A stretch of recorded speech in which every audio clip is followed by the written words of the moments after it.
What's up, guys? I'm Zarek here. I have to do a speed VOD review because it is 2:29 and the tournament starts at 3.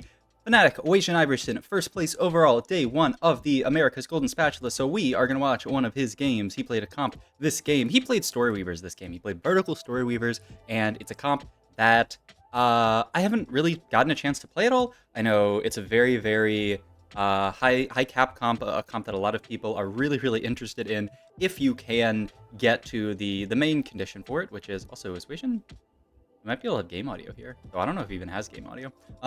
But the main condition is that you need to be able to hit Storyweaver +1. But spoiler alert, we hit Storyweaver +1 this game. So let's get into it. We already have a pretty decent, like, honestly, for the pause haters, this is probably going to be my least pause heavy video in a while because, one, I'm watching it on this weird thingy thing, so I can't jump around as easily. And two, it's like I'm running out of time. I gotta get there. I really want to hold on to this Malphite along with the Darius pair, along with the Yasuo. I guess the question is, do you sell Sivir or Kog'Maw here? And I guess the answer is Sivir. I would sell Sivir here for Malphite. He looks like he's going to sell Kog'Maw, and he has more faith in the Sivir than, you know, some kind of Kog'Maw opener. We do end up picking up the Yorick here, so we can now hold Malphite pair after selling off the Sivir. Surely that's going to happen. I don't think we're going to get Exalted in. Looked like Exalted was pretty high cost, but I wasn't 100% sure on that. And what are items here? Ooh, all AP items. Interesting. There's a Zyra. There's Zyra pair here. And so now you can kind of see Wasian. I mean, you know, from the perspective of playing around Storyweaver, I think this makes a lot of sense. Obviously, he doesn't know that he's going to hit Storyweaver, but I think he's someone who is open to potentially playing a Storyweaver opener into other stuff. Holding onto the Sivir is going to be very beneficial for him when he gets his next Augment. I assume we sell the Kindred here and buy these guys. Yep. So, Prismatic start, Freaky Friday, one of the best Prismatics in the game. The only issue is that it's kind of awkward to play Reaper with Rod tier here. It's not the end of the world. Hodge, Gunblade, Morello type things, but, you know, certainly not ideal. And when we see Storyweaver Crown, this is going to be an immediate pickup. I don't actually know what the stats say about this Augment, like how broken it is, so let's do a quick Augment. Oh my god, sorry, that was a YouTube video that started playing. Storyweaver, 4.52. The stats actually don't say it's that amazing here. Wasian picks it up because I think the stats would say you're supposed to take Pumping Up, or even Freaky Friday here, but he has faith in the Storyweaver Crown, and he goes for it, which is, you know, I mean, he scouts around, sees that the line is uncontested. There's some Pumping Up people out there who are going to play maybe Reapers or something else, so he knows that he can play Storyweaver. He gets all these guys in. He's going to go for the AP for the Storyweaver, and the only question is what's the extra unit, and we're just going to play a Warden here. And maybe he was looking at getting, I don't know what else he was looking at getting in there, but all good. We have Storyweaver here. We're just looking to pick up some of our extra Storyweavers so that on 5 we can play 5 Storyweaver and get that big spike.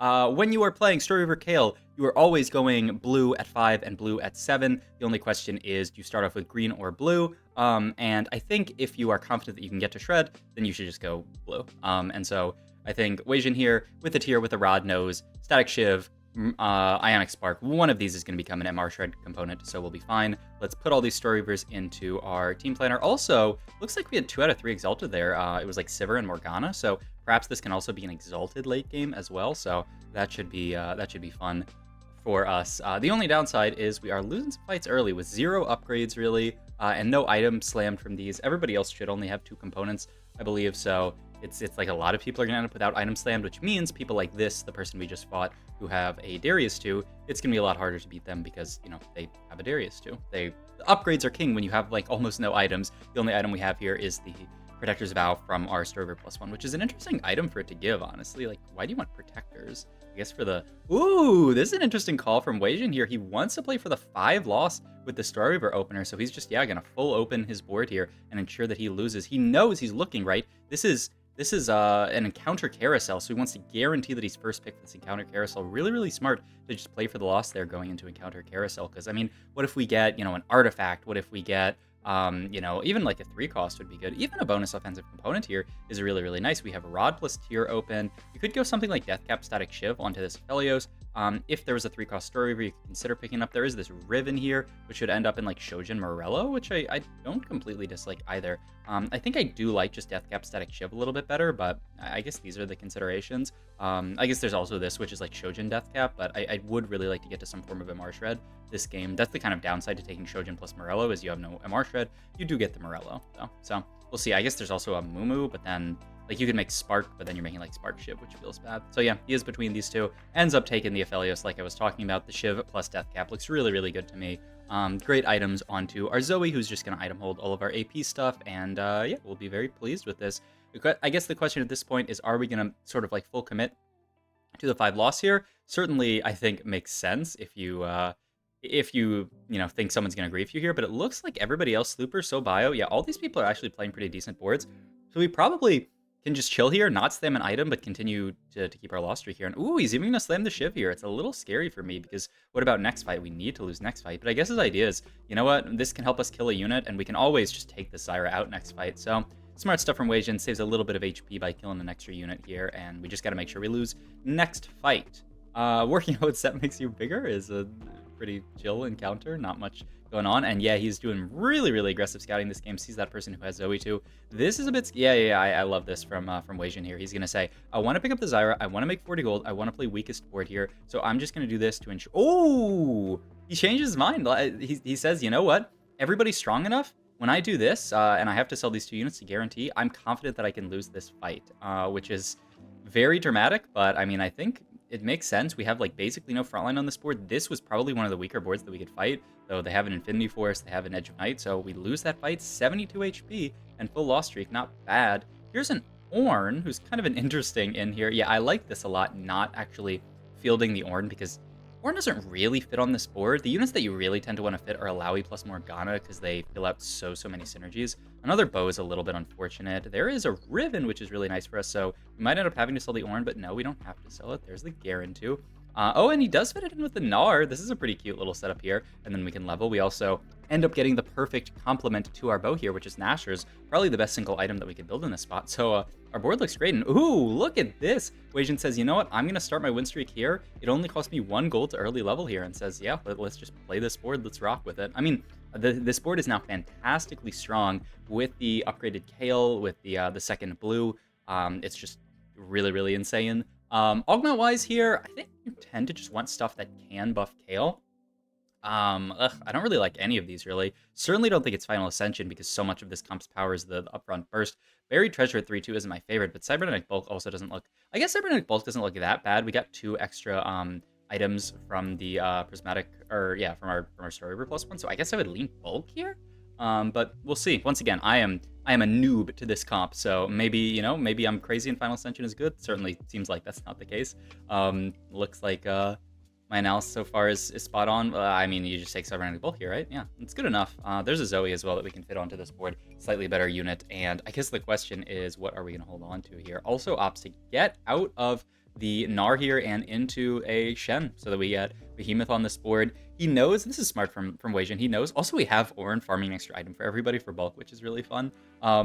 But he knows that we're not going to be playing Dryad late game, so who cares about stacking up Dryad? We really care about just winning these fights now, and ooh, pretty aggressive sell from Wasian, saying, you know what, I'm not looking for a Zyra 3 this game, I'm just going to sell off that Zyra, and then as long as I find 1 on the way to level 8, we'll be completely fine. Also, oh my god, talking about aggressive levels, really aggressive level here as well for this Aatrox, a very solid in, and I mean, yeah, he's got a decent streak, he still gets to make 30 gold here. I feel like we're so rich this game. I'm not actually sure even why. We're like, why are we so rich this game? But I mean, we can go level, I guess because we 5 lost it into, like, we've had perfect streak so far. It was 5 lost, we aggressively made gold stage 2. Ooh, I mean, Storyweaver emblem, I don't think actually does that much on this board, so I don't know if I would actually pick one of these up. I'm curious to see if Wasian wants it or not, because like, you could get 2 Storyweaver emblems. It does allow you to cut something like a Sivir and then Garen late game. Maybe you do take it. I don't know. I'm really curious to see. Yeah, it looks like he just doesn't even want it. I think that's fair, because there's no,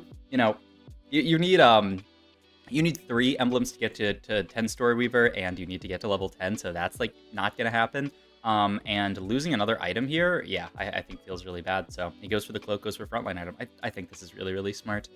Because yeah, like, you can already play 7 Storyweaver. It doesn't change the breakpoint that you can actually play if you take this emblem here. It just allows you to cut a unit. But wouldn't we rather actually just get more items this game? Because we need tank items at this point, right? We have the Vow, and that's it. But, we really want like a Gargoyle for our Galio down the line. Also, ooh, this is a really close fight against this vertical duelist board, but Kale clutches it out in the end, 1-taps that unit. Man, this Kale unit, it's so fun to watch her go. Ooh, a Zirin shot, but once again, I don't think this is really a unit that does anything on this board. He looks cool, certainly, but I don't think you actually really care about the Azir. So I think this is just your life, and you can live with it. We have the Zoe pair, which is really, really nice here. So we just need to find one Galio, and then we can level, play 7 Storyweaver, and be very happy. We still have no Alawi, no Morgana, who, like I said, those are the units I really want to fit on this board. Really, really nice for Wasian to play around. Like, I think this is such a beautiful stage 3, man. Like, playing around this Ornn, playing around that early level at 3-3, like, this allowed Wasian to 5-streak, and now he's in an amazing spot, right? I wonder if he's going to level aggressively at 4-1 or if he's going to wait until 4-2 here. It depends on how much gold we get, but I mean, this certainly looks like enough that you could just 4-1 it. And yeah, he's going to go for the 4-1. He knows that if he finds one Galio, his board spikes incredibly hard. So we're just rolling deep for this Galio. There's the Alawi that we talked about wanting to fit on the board. We actually skip. Oh, there's the Galio though. So now we can make this pivot. Wasian, a little bit slow trying to figure out what he wants to play on his board. Obviously, we want to get this in, and we can just cut Shen at this point. Keep this in. Or actually, yeah, I mean, either one, it's ghostly here, but we need to get 7 story in. Oh, just barely gets it in time. Nice play by Wasian to make sure that's in, and we get the triple blue here like we talked about. The cloak ends up becoming a declaw because we already have MR Shred with the Shiv, and the rod and the glove become JG. I mean, very straightforward slams from Wasian. Very well played. Augment here. Okay, so with Radiant Refractor, I believe the statistics still say that Shiv is one of the best Radiant items, right? Yeah, it is one of the best Radiant items in the entire game. So you could just take Radiant Refractor, make static Shiv. It's also an extra component for bulk. The other, I don't really want to consider Arcanist Crown. I don't really want to consider Ghostly Crown either. But I mean, this does give you a Stone Plate for Galio and a Ghostly Emblem. Maybe you play 4 Ghostly down the line somehow, like Morgana comes in and then you level or something. I'm kind of leaning Radiant and just make Radiant Shiv, but looks like he might be leaning Ghostly here. I mean, it's a great item in the Gargoyle, and it's, you know, another item that you can slam. You basically get 2 items out of it, but ooh, looks like we're not looking at it. I mean, we did roll into Golden Egg, 72 HP streaking. Could this be a Golden Egg? I know a lot of people are very low on this Augment, but I mean, if there were a spot for it, would this not be the spot? There's Impenetrable Bulwark, that's more tank items, not bad. And yeah, we're just going to pick that up, guarantee that we get a triple item Galio here. It's also really good value with the bulk, right? All of these resists with the extra HP from the bulk, so sad that it doesn't end up being Egg, because Egg would have been so fun, but the bulk is very good. This also actually gives us a Reforger, or a Remover here, which is kind of nice. Could allow us to move the items over to Zoe. I hope this fight isn't a Remover diff. I think it was. I think Wasian realized that if he had moved items, yeah, he realized that this fight was a Remover diff. If he had gotten items to the Zoe, we would have won that last fight. Oh, that's so frustrating for him, especially because he was on such an insane win streak. Just goes to show. We talked about this on the last stream, but, you know, like, so much of TFT is these little things, and a tiny mistake like that from one of the best players in I would say the world, this completely changes his game. But I mean, he's still a beast is the thing. But this could be the difference between going first and going, like, you know, top 3, top 4, something. It looks like we're cruising to an easy top 4, but after that, we'll see. Belt open on Garen here could be like a redemption. I would like also on a 5 cost. That would be pretty good. If you can't get that, I guess I'll just take like a glove. What's chain? I wonder what chain's for. I guess it could be for Sunfire. Yeah, you could just make. Yeah, and he's just gonna make the Sunfire. I like it. I think it's a solid slam. He's playing really, really aggressive tempo. And I mean, the heal cut is very, very valuable on this board. We have some on Zyra, but that's very, very unreliable on a board like this. Is having Zyra be your only form of heal cut. Sorry, I just ate before this. I'm speed running my morning, and by speed running my morning, I mean it's 2 o'clock because I woke up at 11. So I mean, maybe in many ways, maybe I'm slow running my morning. Oh, good. Either way. Ooh, we're pretty rich. Items are really, really valuable for us. The only downside to this is that we have triple item Galio and triple item Zoe already. So the artifact I don't really love. Do you want to just take a component so that you can guarantee bulk somebody else? I wouldn't hate that. But yeah, I don't think you artifact. He's just gonna opt to do nothing. Yeah, he says, you know what? Getting random bulk onto my ribbon here is not the biggest deal. I'm just going to do nothing here. But yeah, I don't think it's possible to take Artifact in this pot just because you're going to throw it onto some useless unit. There's also, I mean, there's certainly good artifacts to hit. There's like Eternal Winter for Galio, and like, I don't know, Zanya's for Zoe is probably fine, or like Mana Zane. But there's a lot of garbage this late into the game at 4-6. So yeah, I think this makes sense. My God, look at that. Look at that Kale just one-tapping people. All right, I'm done. I hate the songs that go click, click. I need to just remove that from the playlist, honestly. But yeah, I mean, at this point, we're just looking at pushing level. We have the Shannon right now. Yes, usually late game you pivot out of some of these other units and you get into like the Wukong Soraka type stuff. Wukong Soraka plus like Rakan late game is a really, really nice way to do it. And boom, there's the Soraka that fits in really nice on level up. So that's kind of the ideal. And Morgana can oftentimes fit. Items here. So you have a couple of options. One, you could kind of like play to just bulk everybody. You could just go like glove here, sword here, or it would be like tier here probably, and just guarantee that you bulk everyone. That's probably what I would lean towards. You could also just look for Irelia items in this spot. You could go for, I mean, there's not much for Irelia. It looks like he's maybe looking at IE for potential Irelia, and yeah, he's just going to build that for Irelia item. Once again, he would rather have an IE than bulk Ribbon, which, I mean, in hindsight, seems absolutely correct. The idea when you're playing towards Irelia is you can also fit Lee Sin in. He fits so well with stuff like the Rakan. You know, you can get the Dragon Lord in. If you had infinite spots, you could fit in the Diana, who, you know, that's kind of why, you know, maybe getting Storyweaver +1 would be nice, but I mean, I think his spot still looks very, very good because of how he played this. Gonna level here, opts to not get the Soraka in just yet because we're gonna roll down and try to pick something to add here. Gonna get out of the Shen at this point. Ooh, he's looking at the Hui. I mean, I would say it's just Soraka. Yeah, I'm not that greedy that I think we can play for a Hui here, and yeah, Weijin decides that that is correct. And so yeah, this is gonna be the board. He's also looking at this Exalted like we talked about. He could easily get in like a Lux here would be the idea.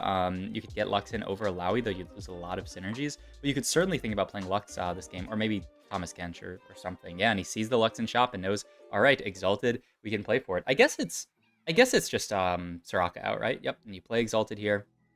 Feel very good about this. We were rolling really deep here. I guess because Weijin knows that if he hits one Irelia, it spikes his board infinitely. And yep, this is his idea. This is going to be the board for now. And the question just becomes, once we hit Irelia, what do we do? This Irelia can come in over Sivir for sure, but is there a way for us to get a Lee Sin in here, or does this just have to be our board? I mean, it seems pretty tough to fit Lee Sin when you're also fitting Soraka. Also, we kill off Dish Soap here, send him 6th, which, I mean, you know, sending Dish Soap bot 4 is always a good feeling because that guy's a beast. All right, Gunblade, fantastic Irelia item. We already have the Sunfire. You could opt to just go for Morello for repetitive shred. Looks like he's looking at Guinsoo. Oh, no, he goes Spark last second. Okay. I mean, Spark is very solid. Ooh, okay, this will be really interesting to see what he does with the board there. He skips the Wukong. He picks up the Zyrakan. Is Zyrakan coming into this board? You can't really cut Alawi for a while, if ever. Obviously, you're losing Ghostly Warden, which are two kind of low impact synergies. I think the idea would be cut Alawi, get Rakanin, but you need the Galio too before you actually do that, or else we're just gonna have no tank stats. And he even says, you know what? I'm just gonna give up on the Rakan. This is just going to be my board. I do think you could cut Alawi if you end up with Galio 2, and then you just put Rakan in. You get Ultrist onto your entire board, which feels good, and you get to just play a good unit, like a better unit than Alawi, especially because this is Alawi 1. But I mean, at this point, he really just wants to be as strong as possible. He knows that it's going to be hard to play for first in this game, honestly, looking at how his shops have gone and looking at really what happened to his econ stage 4 when he lost his streak there. If he had kept his streak, this could really easily be a play for first game. We would have, you know, like 20 more gold or something like that right here. And we could have, you know, not rolled down as early because we would have had more HP. Really nice swap here to dodge the Zephyr. Oh, Weijin too clean with it. The only downside is we get hit by a pretty big Hui ult, but looks like this fight's not going to be close. Yeah, beautiful swap from him to dodge that Zephyr. And looks like, is Wolf dead here? No, just -9, so it's not a top one, not a top 3 just yet, but looking like it's going to be a top 3 unless something crazy happens. But Slooper is smurfing. Was Slooper the person who was playing Bard here? Because, I mean, yeah, that board looked very, very solid with, I don't know if he ended up getting an artifact off of the thingy, but it certainly might. But yeah, just going to roll down here. We're saying, please, man, please, Mortog, where's my Irelia? There is a JG being picked up here. Surprising to me. I think I would have just gone for Redemption here. I feel like we have enough damage with the Kale and all of this stuff. Digi's certainly not bad. I mean, I guess he just wants to... Yeah, I think Redemption is much better in this situation. Agreed. Just getting that Redemption effect on your front line, I think, is huge here. And he protects the Riven, puts her in the middle of the Galio. We're now going to fight Wilf here. And yeah, it looks like Slooper was that Bard board. This guy has a lot of AoE, which is really scary for a Kale board. And yeah, we get AoE'd so hard. I think this was a fight that maybe we couldn't have won, but with better positioning, we could have killed a lot more units. But we got AoE down so hard. We finally find the Irelia. find Alawi 2, and with this amount of gold, this is just going to be our final board. I was talking about how hard it would be to go fourth this game. Well, not hard, but unfortunate it would be to go fourth this game, but we're actually in a spot where maybe... Oh, no, David A's is actually the Bard player. Okay, so Slooper was somebody else. This board, we don't really have to worry too much about getting, like, AoE'd by anything, so yeah, we can still clump for this. And we really just want to be able to burst this Tom Kench down. This is another rough fight for us, but are we going to die? Wilf ends up dying -5 here, and we are at 1 HP. Looks like this is probably, unless we get the Miracle Irelia 2 here, which we don't have enough gold for. Oh yeah, Slooper was Ash. Ooh, pumping up Ash for the win potentially is wild.